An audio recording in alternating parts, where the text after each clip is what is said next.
ఓ రాజా, జన్మించిన వారికి ఎవరికైనా ముసలితనం మరణం కలగకుండా ఉండవు కదా. అవును కదా. ఏ విధంగానూ అవి మార్చటానికి అడ్డగించటానికి కూడా వీలు కానివి. ధనము మొదలైన వాటితో వాటిని నివారించడం జరగదు. ముసలితనం రాకుండా ఉండని 10 లక్షలు ఇస్తానంటే ఎవరు చేస్తారు ఆ పని? 10 లక్షలు తీసుకొని ఈరోజు నుంచి ఈ మాత్ర మింగుతూ ఉండనే అంత మింగించి వెళ్ళిపోతాడు, అంతే. 10 లక్షలు కొట్టుకొని పోతాడు. అంతేగాని ముసలితనం ఇంకా తొందరగా వచ్చేస్తుందేమో, అంతే. కానీ జ్ఞానంతో పునర్జన్మను నివారించవచ్చు. నోడి, చూసారా ఎంత బాగుందో. జ్ఞానంతో నివారించవచ్చు. ఇక జరామృత్యువులు నివారించబడతాయి అని వేరుగా చెప్పవలసిన పని లేదు. జ్ఞానంతో. నేను అదే జ్ఞానం చాలా ముఖ్యమన్నాను కదా. రాత్రి పగలు ఎవరూ ఆపలేరు. ఎవరైనా ఆపుతారా? ఈ రాత్రి ఇట్లే ఉండిపోని సాధ్యం లేదు. ఇలాగే జరా మరణ చక్రం కూడా నడుస్తూనే ఉంటుంది. అశాశ్వతమైన ప్రాణి, మరణధర్మం గల మానవుడు చాలా కాలం తర్వాత మోక్ష మార్గాన్ని ఆచరిస్తాడు. కాలం సమస్త ప్రాణులను విచ్ఛిన్నం చేస్తుంది.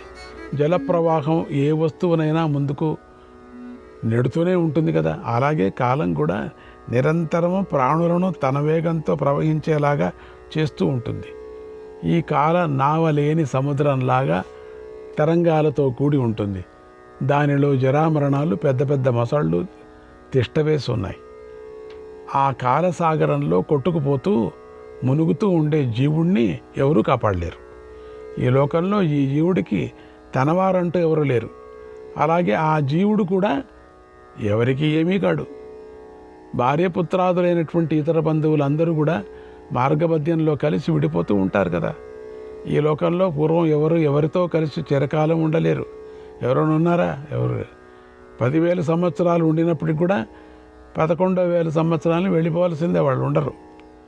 ఆకాశంలో ఉరుముతున్నటువంటి మేఘాలను గాలి వేగంగా వీచి చిన్న భిన్నం చేసినట్లుగా కాలం ఈ లోకంలో జన్మించే ప్రాణులను అవి ఏడ్చి మొత్తుకుంటున్నా నాశనం చేసే మహా అగ్నిలోకి నెట్టివేస్తుంది. ముసలితనం, మరణం అనేవి ఎంతటి బలవంతులైనా బలహీనులనైనా చిన్నదైనా పెద్దదైనా పెద్ద పులిలాగా మృంగేస్తుంది. ఈ విధంగా సమస్త ప్రాణులు నశిస్తూ ఉంటాయి.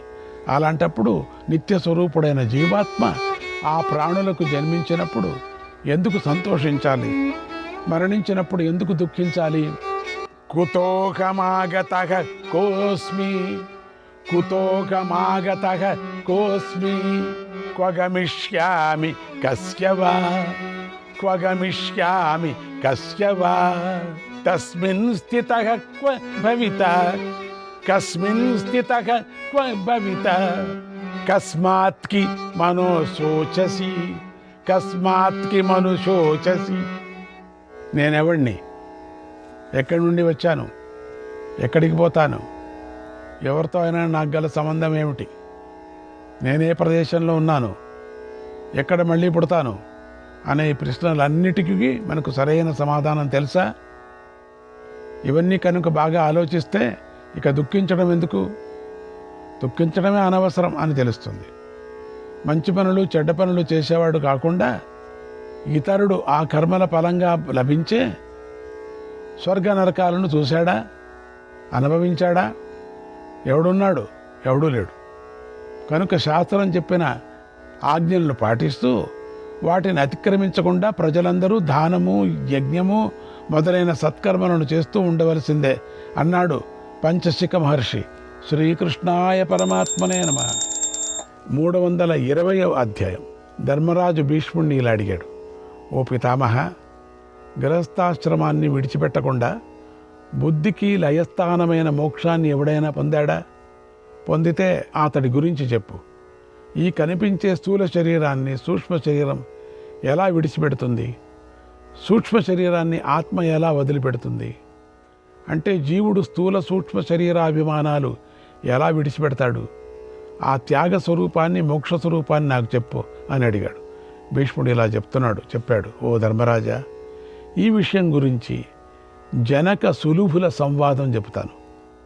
ఈ జనక సులుభుల సంవాదం, వారి సంవాదాన్ని చెప్తాను విను అని చెప్తూ, పూర్వం జనక వంశంలో ధర్మధ్వజుడు అనేటువంటి జనకుడు ఉండేవాడు. ఆయన సన్యాస జ్ఞానాన్ని చక్కగా పొందాడు. ఆయన వేదంలో, శాస్త్రంలో, దండనీతి అనేటువంటి తన రాజనీతి శాస్త్రంలో బాగా కృషి చేశాడు.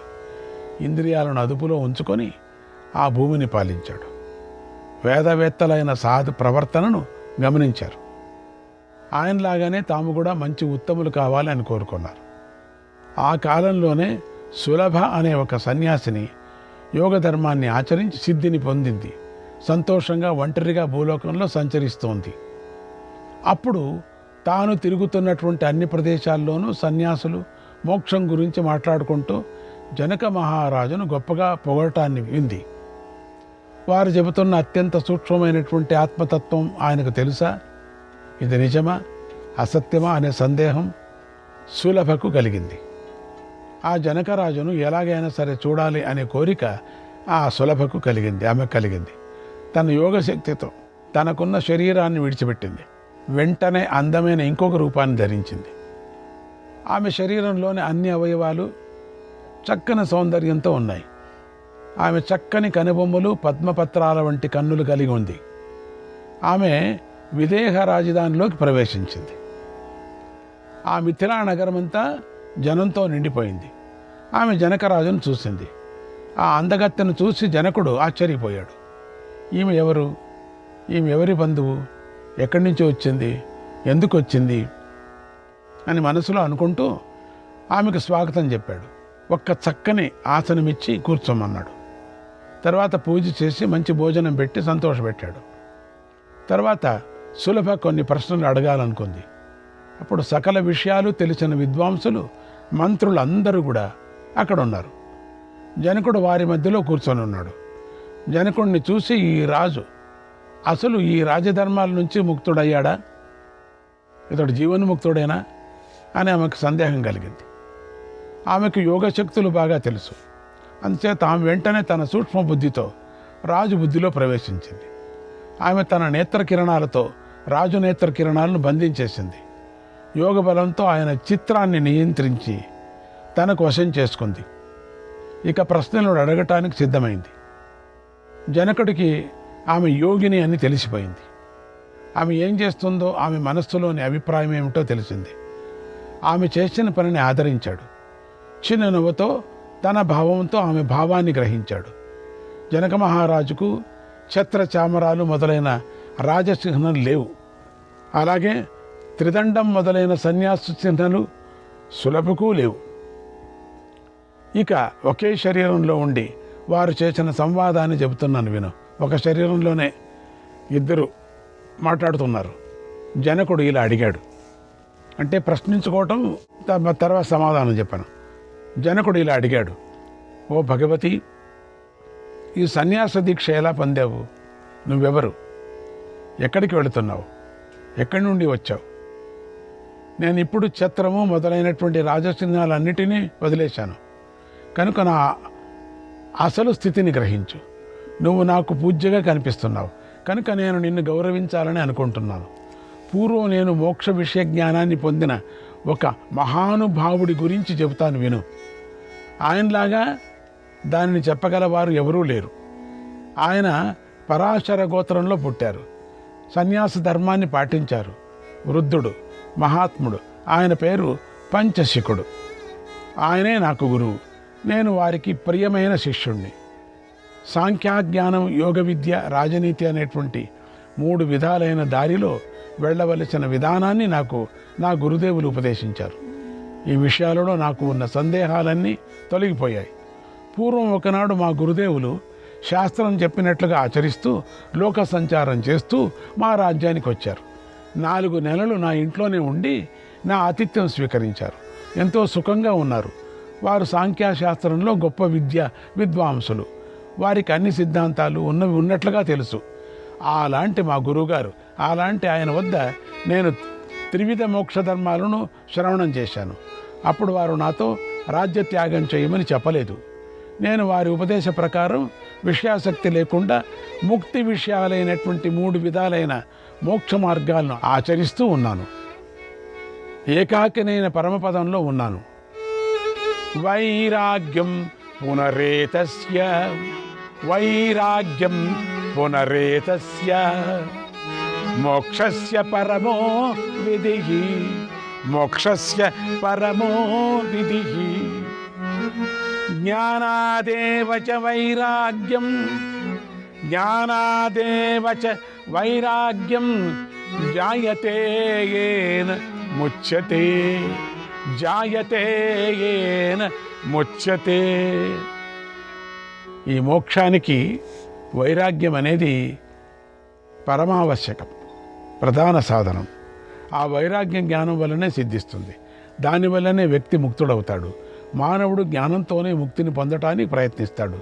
దానివల్ల గొప్పదైన ఆత్మజ్ఞానం కలుగుతుంది. అదే సుఖ దుఃఖాలతో కూడిన ద్వంద్వాల నుండి విముక్తి కలిగిస్తుంది. దానివల్ల కలిగిన సిద్ధి మృత్యువును కూడా అతిక్రమిస్తుంది. నాకు జ్ఞానం తొలగింది. నేను లోకానికి సంబంధించిన అన్నిటినీ విడిచిపెట్టాను. కనుకనే గృహస్థ ధర్మంలో ఉంటూనే బుద్ధితో ద్వంద్వాతీత స్థితిని పొందాను. చక్కగా దున్నటం వల్ల మట్టి బాగా మెత్తబడుతుంది. అటువంటి పొలంలో కావలసినంత నీరును పోసి మట్టిని తడిపి నాటిన బీజాల వల్ల మొలకలు వస్తాయి. అలాగే మానవుడు చేసిన మంచి చెడు పనులే పునర్జన్మను కలిగిస్తాయి. మూగుడులో భాండీలో కానీ దేనిలో అయినా కానీ కనుక గింజ వేగితే అది బీజహీనమవుతుంది కదా. అప్పుడు అది తగిన మంచి పొలంలో పడినా మొలకెత్తదు కదా. అలాగే మా గురువులైనటువంటి పంచశిఖుల వారు నాకు జ్ఞానాన్ని అనుగ్రహించారు. నా బుద్ధికి అనర్థంలో శత్రువులను వధించడం మొదలైన వాటిని చేయటంలో ఆసక్తి లేదు. భోగవస్తు సంపాదనలో అయినా ఆసక్తి లేదు. భార్యాపుత్రాదుల అనురాగం ఉండదు. శత్రువుల యందు కోపము కలగదు. అలా రాగద్వేషాలకు నా బుద్ధి వశం కాదు. నా కుడి చేతికి మంచి గంధం పూసినవాడు, నా ఎడమ చేతిని కత్తితో నరికినవాడు ఇద్దరూ నాకు సమానులే. కోరికలన్నీ తీరిపోవటం వల్లనే నేనెప్పుడూ సుఖంగా ఉన్నాను. నాకు మట్టి ముద్ద, బంగారపు ముద్ద రెండూ ఒకటే. నేను ఎలాంటి ఆసక్తి లేకుండా రాజపదవిలో ఉన్నాను. అందువల్ల నేను ఇతర సన్యాసుల కన్నా విశిష్టుడిగా ఉన్నాను. అలౌకిక జ్ఞానం, అలౌకిక సన్యాసం, అలౌకికంగా కర్మను చేయటం అంటే నిష్కామ కర్మలను ఆచరించటం అనే 3 రకాల నిష్టలనే మోక్షం తెలిసిన వారు మోక్షోపాయాలుగా చెప్పారు.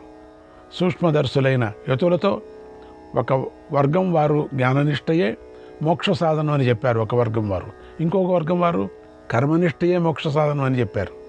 కానీ నా గురువైనటువంటి పంచశిఖుడు మాత్రం కేవలం జ్ఞానం, కేవలం కర్మ అనేటువంటి 2 మార్గాలను వదిలి 3వ మార్గాన్ని చెప్పాడు.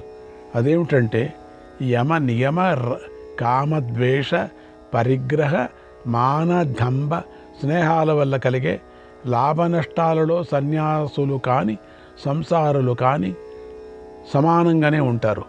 అంటే యమ నియమాలను సాధిస్తే గృహస్థులు కూడా మోక్షాన్ని పొందుతారు. కామద్వేషాదులు కలిగితే సన్యాసులు కూడా ముక్తికి దూరం అవుతారు అని చెప్పాడు. సన్యాసులు త్రిదండ ధారణ చేస్తారు. సంసారులు ఛత్రచామరాలు మొదలైనవి ధరిస్తారు. త్రిదండ ధారణ వల్లనే ఎవరికైనా జ్ఞానం, మోక్షం కలిగితే ఛత్రము మొదలైనవి ధరించే సంసారులకు జ్ఞానంతో మోక్షం ఎందుకు కలగదు? కలుగుతుంది కదా. పరిగ్రహణమే ప్రతిబంధకం అవుతుంది కదా. ఒకరు త్రిదండాన్ని పట్టుకుంటే ఇంకొకరు ఛత్రాన్ని పట్టుకుంటారు. 2 పరిగ్రహణాలే అవుతాయి కదా. తమ తమ కోరికలు సిద్ధించటానికే ఎవరెవరికి ఏ సాధనాల వల్ల ప్రయోజనం కలుగుతుందో వారందరూ తమ పని నెరవేరాలని ఆయా వస్తువులను ఆశ్రయిస్తారు. గృహస్థాశ్రమాన్ని ద్వేషించి దాన్ని విడిచిపెట్టి ఇంకొక ఆశ్రమాన్ని ఆశ్రయించేవారు కూడా ఒకదాన్ని విడిచి మరొక దానిని గ్రహిస్తారు. కాబట్టి వారికి సంగం అనే దోషం ఉంటుంది. వారు ఆ సంఘదోషం నుండి విముక్తులు కాలేరు. ఒకరిని శిక్షించటం, ఇంకొకరిని అనుగ్రహించటం అనే వాటినే ప్రభుత్వం అంటారు. ఇది రాజులో ఉన్నట్లే సన్యాసులోనూ ఉంటుంది. అప్పుడు సన్యాసులే మాత్రమే ఎలా మోక్షాన్ని పొందుతారు? ఉత్తమమైన మనుష్య శరీరంలో ఉన్న జీవుడు అధికారం కలిగి ఉన్నా కూడా కేవలం జ్ఞానబలంతో మాత్రమే ఈ లోకంలో సమస్త పాపాల నుండి విముక్తుడవుతాడు. కాషాయ వస్త్రాలను ధరించడం, శిరోముండనం చేయించుకోవడం, త్రిదండం, కమండలవు ధరించడం మొదలైనవన్నీ గొప్పదైన సన్యాసాన్ని సూచించే చిహ్నాలు మాత్రమే అయి ఉన్నాయి. వీటి వల్ల మోక్షం సిద్ధించదు. ఈ చిహ్నాలు అన్నీ ఉన్నా జ్ఞానం ఒక్కటే దుఃఖాన్ని తొలగిస్తుంది. కాబట్టి ఈ బాహ్య చిహ్నాలు ఎన్ని ధరించినా వ్యర్థమే. సన్యాసాన్ని గ్రహిస్తే సాంసారిక దుఃఖాలు అన్నీ నశిస్తాయి అనే భావంతో సన్యాసాన్ని స్వీకరిస్తే బాగుంటుంది అనుకుంటే, అదే భావాన్ని గృహస్థాశ్రమానికి సంబంధించిన ఛత్రము మొదలైనవి ధరించటం వల్ల కలుగుతుంది అని ఎందుకు అనుకోకూడదు? దారిద్ర్యంలో మోక్షం లేదు, సంపదలో సంసారం ఉండదు. అంటే అవసరమైన వస్తు సంపాదనలో బంధనం లేదు. కనుక దారిద్ర్యంలో ఉన్నా సంపదలో ఉన్నా కూడా జీవుడు జ్ఞానంతోనే విముక్తుడవుతాడు. కాబట్టి ధర్మార్థ కామాలు రాజపదవి అనేటి బంధనాల్లో ఉన్న నేను బంధనరహితుడని జీవన్ముక్తుడిని అని తెలుసుకో. ఐశ్వర్యమైనటువంటి పాశాన్ని, భార్యాపుత్రాదుల యందు ఉండే బంధాన్ని నేను మోక్షం అనే రాతి మీద ఉంచి త్యాగం అనే పదునైన కత్తితో ఖండించి వేశాను. ఓ సన్యాసిని, నేను ఇలా జీవన్ముక్తుడిని అయ్యాను. నీ యోగ ప్రభావాన్ని చూసి నాకు నీ మీద ఆధారం కలిగింది. అయినా నీ ఈ రూప సౌందర్యాలు చూసేసరికి ఇవి యోగ సాధనకు తగినవి కావు అనిపించింది. యోగ సాధన చేసేవారు ఇలా ఉండరు. కనుక నా సందేహాన్ని విను. ఈ సుకుమార్యం, సౌందర్యం, చక్కని శరీరం, యవ్వనం మొదలైన వీటన్నిటితో పాటు నీకు యోగం నియమాలున్నాయి అని అంటే మాత్రం నాకెంతో సందేహంగా ఉంది, ఆశ్చర్యంగా ఉంది. ఎందుకంటే సన్యాస చిహ్నాలకు తగినట్లు కానీ చేష్టలు కనిపించడం లేదు. నువ్వు ఇతడు ముక్తుడు అవునా కాదా అని నన్ను పరీక్షించాలని నా శరీరాన్ని లొంగ తీసుకున్నావు. నీ యోగశక్తితో నా శరీరం మీద బలవంతంగా అధికారాన్ని హస్తగతం చేసుకున్నావు. యోగి కామాసక్తుడైతే అతడు త్రిదండాన్ని ధరించడం అనర్హము కదా, ఏ ప్రయోజనము కలగదు. అలాగే నువ్వు ప్రవర్తిస్తున్నావని అనిపిస్తుంది. శ్రీకృష్ణాయ పరమాత్మనే నమః.